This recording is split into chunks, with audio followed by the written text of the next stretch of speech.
سر ایک بڑا اہم سوال ہے، کل مجھے اطلاع ملی ہے کہ یو اے ای نے پابندی لگائی ہے افریقہ کے ممالک پہ، اس میں نائجیریا پہ نہیں ہے، ان کو ویزا بند کر دیا ہے کیونکہ وہ کہتے ہیں یہ بڑے کرائم کرتے ہیں۔ پاکستان کے کئی شہر بھی انہوں نے بند کر دیے، ان لوگوں کو ویزا نہیں دیتے۔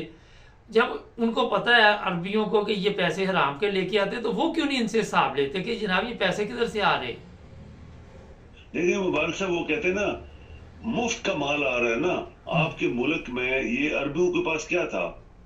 یہ کوئی امیر لوگ نہیں تھے، آج سے 50 سال ان کی پرانی ہسٹری دیکھ لیں، یہ بھوکے ننگے لوگ تھے۔ تو یہ پاکستان چونکہ بڑا ملک ہے، اس کی اکانومی بھی بڑی تھی، اس کے اندر ریسورسز بڑے تھے، بڑا پیسہ پاکستان نے پیدا کیا، سارا پیسہ یہ کرپٹ مافیا جو ہے جو پاکستان کو ملا، زرداری کی شکل میں ملا، اس کی پوری پارٹی، اور یہ دو لاہوریے جو دنیا کے بڑے ڈاکوز تھے، چھپے ہوئے ڈاکو تھے، ان کی پوری فیملی اور ان کے سارے کارندے جو منسٹر انہوں نے یا ایم این اے رکھے ہوئے ہیں، سب کرپٹ لوگ ہیں۔ اسی طرح ایم کیو والے، انہوں نے کراچی پورے کو لوٹا ہے۔ اور اب میں افسوس سے ایک بات کرنے والا ہوں، کراچی والے کہتے ہیں جی یہ کراچی جو ہے یہ پاکستان کو چلا رہے ہیں اور ہم اس کے یعنی ہم پاکستان کو چلا رہے ہیں۔ کون؟ ایم کیو والے۔ ابھی اندازہ لگائیں ذرا، یہ وہ لوگ ہیں جنہوں نے 30-40 ہزار بندہ قتل کیا، ہر بندے کو اغوا کیا، لوگوں کے پیسے لوٹے، لوگوں کو گن پوائنٹ پہ ان سے بینکوں سے پیسے لیتے تھے، اور وہ پاکستان چلانے کی بات کر رہے ہیں۔ حیرانگی کی بات ہے، چونکہ مبارک صاحب آپ کے ادارے جو تھے وہ کہتے ہیں وہ زندہ اور پائندہ جو ہم نعرہ مارتے ہیں جھوٹا، اگر زندہ پائندہ ہوتے تو یہ سب لوگ ختم کر دیے جاتے پاکستان سے۔ یہ کرپٹ مافیا، یہ بے ایمان لوگ، لانتی لوگ جنہوں نے لوٹا وہ ملک کو، آج وہ نعرے پھر الیکشن میں آ رہے ہیں، یہ پھر پیسے دے کے لوگوں کو جیتیں گے، تو پھر پاکستان کی کیا فیس ہوگا دنیا کو دکھانے کے لیے؟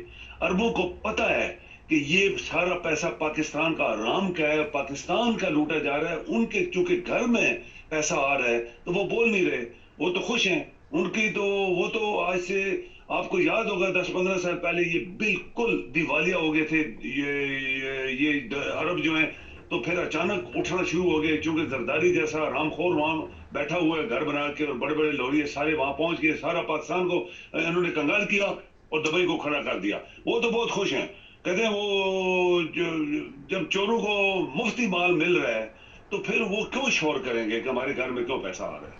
سر ایک بہت بڑا آج کل ایشو بنا ہوا ہے کہ سعودی عرب کے ویزے لگوا کے وہاں پہ لوگ مانگنے کے لیے جاتے ہیں، خواتین بڑے قافلے وہاں نظر آ رہے ہیں، ہر طرف خواتین پاکستانی، مرد ٹانگیں باندھی ہوئی، بازو باندھا ہوا، لڑکا پتہ نہیں کیسے کیسے چل، یہ قوم کس طرف چلے گی؟ ہم ہر چیز تو حکمرانوں پر ڈال دیتے ہیں، مگر قوم بھی تو بددیانت ہے کہ نہیں ہے؟ جی بہت بددیانتی ہے، بہت بڑی بددیانتی ہوگی نا پاکستان کے ساتھ۔ ہم لوگ باہر جو بیٹھے ہیں تو ہم لوگ جو باتیں کرتے ہیں، یہ ہمارا ملک ہے، ہمیں صرف افسوس یہ ہے کہ دنیا ترقی کر گئی ہے اور پاکستان ادھر وہ پیچھے چلا گیا، 75 سال چلا نہیں، پھر 75 سال اور پیچھے چلا گیا۔ کیوں گیا ہے؟ کس نے یہ کیا ہے؟ تو اسی کے اوپر تو ساری باتیں ہو رہی ہیں۔ ابھی دیکھیں مبارک صاحب، سعودی عرب ہم اس کی عزت دو چیزوں سے کرتے ہیں، ایک تو اللہ تعالیٰ کا گھر ہے، دوسرا ہمارے نبی کا وہاں پہ مزار ہے۔ اور آپ یہ دیکھیں کہ ہفتہ پہلے 2-4 دن پہلے اور اس سے پہلے کوئی 2-4 ہفتے پہلے جو مکہ شریف میں تباہی آئی تھی، بجلی کا وہاں پہ اسپیشلی مکہ شریف کے اوپر گرنا، اور اتنی خطرناک قسم کی وہ بجلی تھی کہ میرے خیال میں دیکھ کے ہی آدمی بے ہوش ہو جائے۔ اور یہ 2-4 دن 6 دن پہلے جو وہاں پہ سیلاب آئے ہیں، اتنی بارش ہوئی ہے کہ پورا مکہ، صرف مکہ شریف کے اندر دریا بہہ گئے تھے، گلیوں میں، محلوں میں، سڑکوں پہ۔ انہوں نے زندگی میں ایسا پانی نہیں دیکھا تھا۔ یہ کیوں ہو رہا ہے سب کچھ؟ اللہ تعالیٰ ایک وارننگ دے رہا ہے۔ یہ سوچنے کی بات ہے کہ جو لوگ آرام کی کمائی سے یا شوشہ مارنے کے لیے وہاں جاتے ہیں، ہم بس 10واں حج اور 15 عمرے اور 20-40 یہ سب ان کے لیے ایک وارننگ ہے کہ تم آرام کا پیسہ لگا کے ادھر میرے گھر میں آتے ہو اور میرے گھر کو، پاکیزہ گھر کو تم گندا کر رہے ہو۔ اور یہ سعودی عرب کے لیے بھی وارننگ ہے کہ جو ان کا مقصد تھا اس سے ہٹ کے وہ سارے کام کروا رہے ہیں اور کر رہے ہیں۔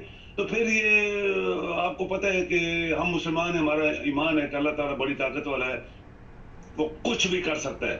یہ اگر دروازے خانہ کعبہ کے بند نہ کرتے چاروں طرف تو یہ پانی اگر اندر چلا جاتا تو کچھ بچتا نہ وہاں پہ. ان کی گاڑیاں سڑکوں پہ ڈوبی میں نے دیکھی ہے, بڑے بڑے ٹرک ڈوبے ہوئے, اور اتنے بڑے اولے پڑے ہیں مبارک صاحب کہ جو ایک آپ بولے کہ جیسے آدھے کلو کا وہ اتنے موٹے گولے آسمان سے گرے جو جہاں 50 ٹیمپریچر پلس ہوتا ہے. یہ کدھر سے ہوا ہے سب کچھ, کیوں ہوا ہے, اس کے بارے میں کون سوچے گا.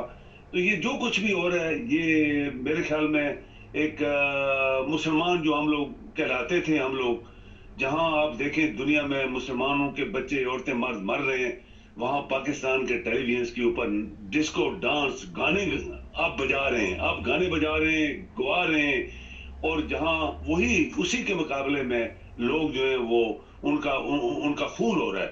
تو یہ مسلمانوں کی سب کی حالت ہے.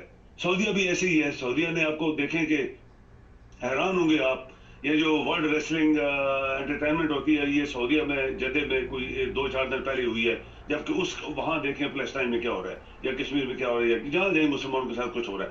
تو یہاں سے آپ اندازہ لگا سکتے ہیں کہ ہم مسلمان کدھر جا رہے ہیں, ہم کتنے بددیانت ہو گئے, ہم کتنے اللہ تعالیٰ سے نہ ڈرنے والے, جو ہم لوگ پہلے کہتے تھے کافر نہیں ڈرتے تھے, آج مسلمان ہو گئے. بہت شکریہ سر. تھینک یو جی. ناظرین, سوشل میڈیا پہ مختلف لوگ پتہ نہیں جھوٹ کیوں بولتے ہیں جی, یورپین جو لوگ یو کے میں رہ رہے ہیں انہیں نکال دیا جائے گا, پوچھ کے ناخن لینے چاہیے, اس طرح کی افواہ نہیں چھوڑنی چاہیے. یورپین لوگ جو یہاں پہ رہ رہے ہیں ان کو فکر کی ضرورت نہیں ہے. ہمارے چینل کو سبسکرائب کریں, جڑے رہیں ہمارے ساتھ.